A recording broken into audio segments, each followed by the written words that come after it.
255, utilizing unit conversion factors and showing our work as dimensional analysis. So when we take a look at our first question, so we see how many milliliters, that's what we need to get to, and we're starting off in the unit of gallons. So coming up with a thought process, we are going to start our process in gallons. And when you take a look at our known and acceptable equivalences, which are the conversion units between, or the conversions between different units, a gallon is a unit for volume. So when I go and take a look at volume, I see gallon in liters, centimeters cubed in milliliters, and liters and milliliters. I do not see one that's specifically from gallon to milliliters. So gallon, I need to go to liters, and then from liters, I can get to milliliters. So here we go. So we start off our dimensional analysis, 2.56 gallons, and gallons unit is GAL. Don't make up your own units. I'm going to put in my first equivalence, which represents how gallons and liters are equivalent to each other. So I'm starting off in gallons. I want to go 2 liters, and I want to be able to cross off gallons. And then I come up here to my chart here, where for every 1 gallon, there is 3.7854 liters. And when I take a look unit-wise, I have gallons times liters divided by gallons. Since there's a gallons upstairs and a gallons downstairs, they reduce to 1. I'm allowed to cross them off. So right now, if I stop the math, I'm in liters. But my final stop is milliliters.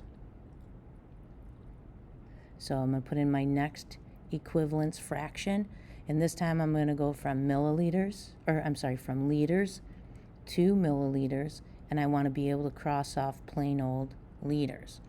And when I come up to my equivalence chart, I see that there is an equivalence that is shown between liters and milliliters.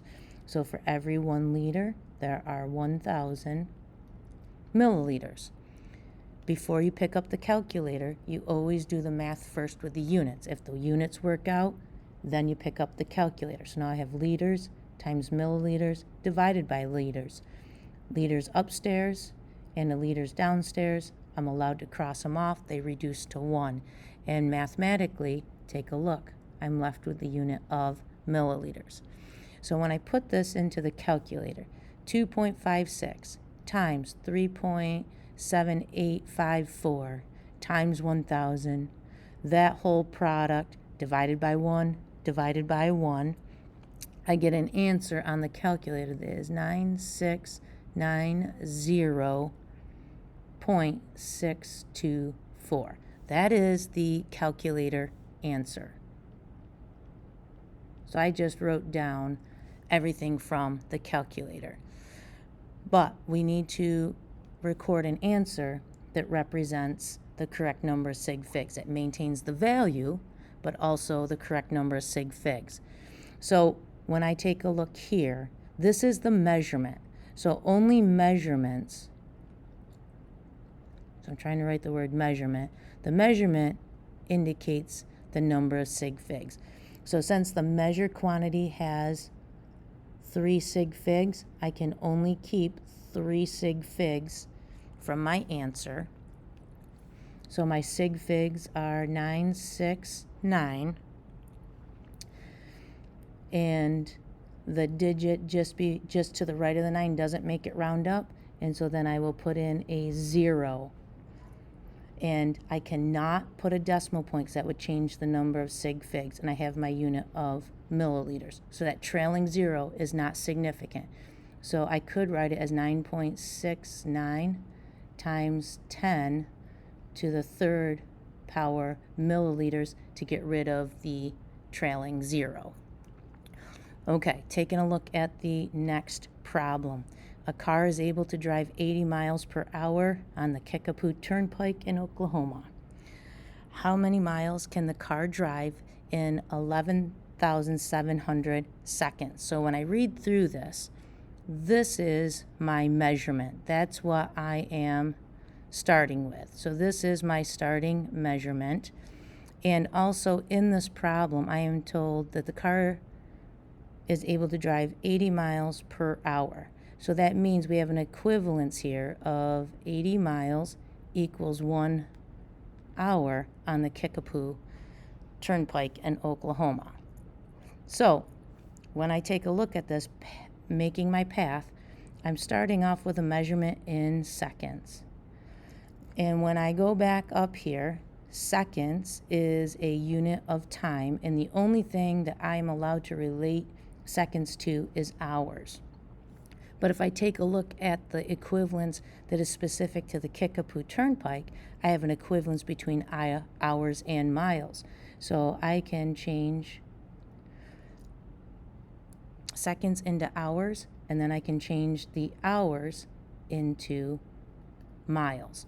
So here we go. Here's our setup. We have 11,700 seconds. And the first thing, equivalence, I'm going to set it up with is to go from seconds. I'm going to go 2 hours and cross off seconds. Coming up here to my list, for every 1 hour that passes, 3,600 seconds have also passed. Now that I'm in hours, based on the Kickapoo's speed limit, which is an equivalence of 1 hour to so many miles, I can go from hours to miles, and I'm coming from hours. And for the Kickapoo, it's 80 miles per 1 hour.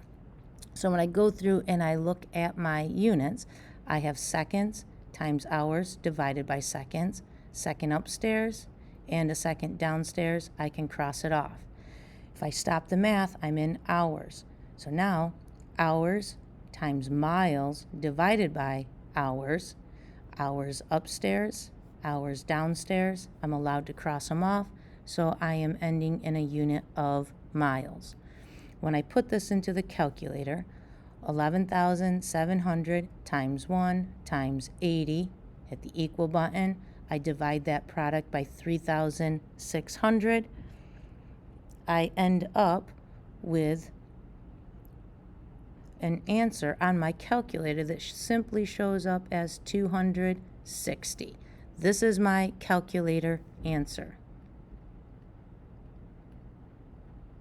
So now I've got to think about, how do I record my final sig fig answer? So I go back to my measurement. Remember, the measurement is where we find our sig figs. So this measurement has 3 sig figs. So that means I need 3 significant digits. And when I look at the calculator answer, it's only showing me 2. So I have to think through the process. I need this 0 to be significant. So when I go ahead and write this, I need to write 260. That's my most right sig fig. It's a 0. So I've got to put in that decimal point. And then my unit of miles.